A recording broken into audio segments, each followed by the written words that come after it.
Hello friends, welcome to our channel.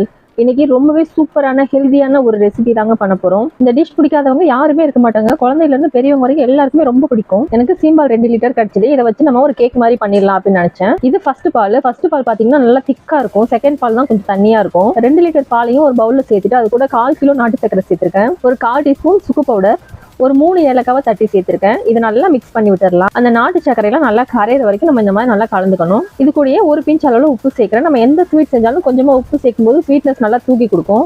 நான் இன்னைக்கு 2 லிட்டர்னால பெரிய கேக் தான் எடுத்திருக்கேன்.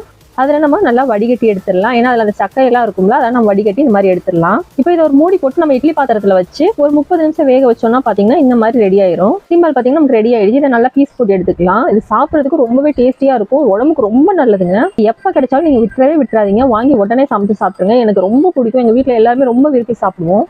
இதே மெத்தடில் நீங்களும் ட்ரை பண்ணி பாருங்க ஃப்ரெண்ட்ஸ். உங்களுக்கு எப்படி வந்தது எனக்கு கமெண்ட்ல ஷேர் பண்ணுங்க.